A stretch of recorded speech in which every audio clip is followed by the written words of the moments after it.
ka-Oragon, welcome back. For today's video, kakain po tayo na guyabano. Maliit lang po itong binili ko. Natakam lang po ako. Alam niyo po yung nasa probinsya pa kami. Nako, kinukuha lang namin ko sa aming bakuran. Marami po kaming puno ng ganito sa probinsya. Pero dito sa amin, tamang bili-bili na. Tikman natin kung matamis mga ka-Oragon. Kumakain din po ba kayo nito? Kumakain din po ba kayo nito mga ka-Oragon? Guyabano.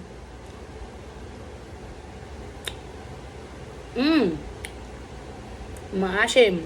Live. Masim-asim.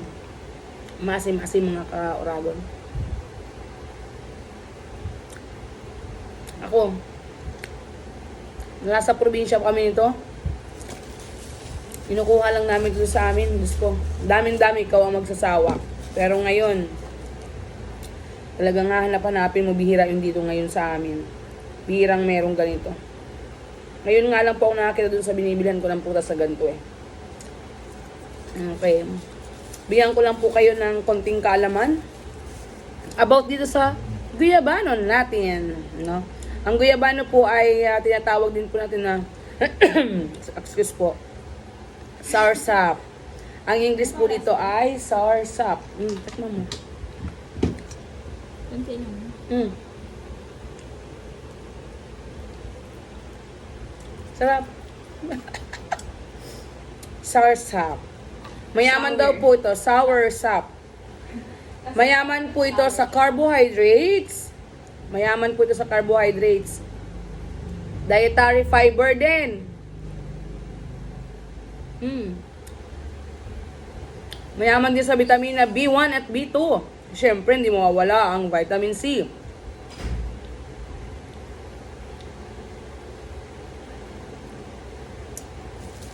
Maaari din ito mga ka-Oragon na panlaban sa virus, sa mga virus sa ating katawan.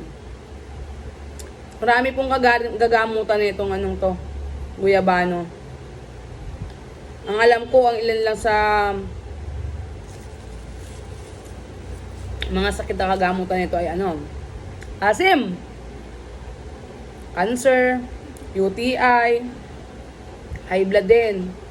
Tama-tama pala sa akin dahil ako ay high blood. Diabetes din. Kakagaling din po ito.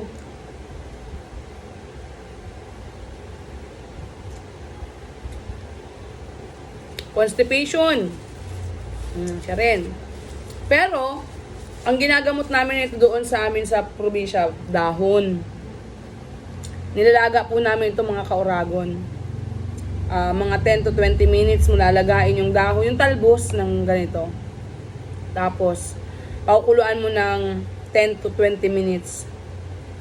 Ang pag-inom namin ito doon sa probinsya noon ay 3 times a day. 3 beses, isang basong sabaw na nilaga. 3 times a day.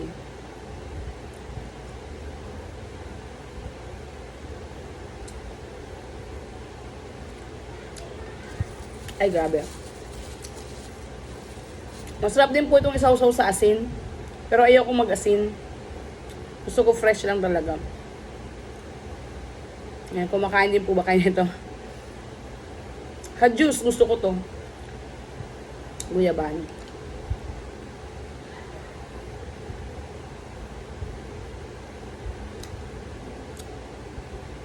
Hindi naman po kaasiman. Kaya naman. Sarap. Kain po.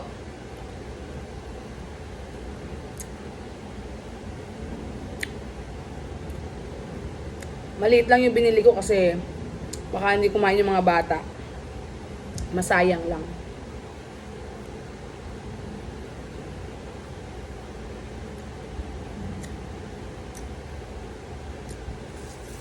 Kung mayroon po kayong guyabano dyan sa inyong bahay,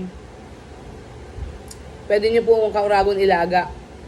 Kung kayo ay high blood, kung kayo ay diabetic,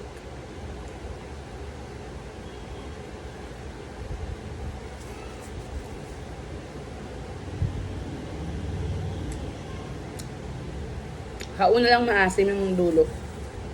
Pero yung bandang gitna hindi na masyado.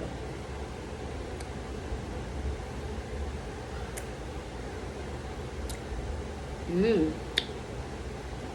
Panalong panalo sa asim. Sour sap. Mm.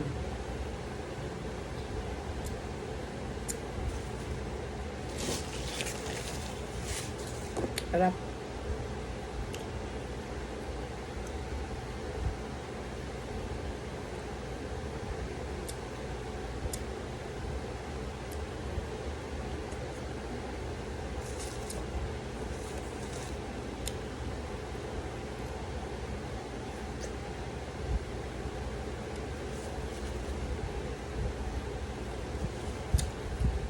Yun lang po.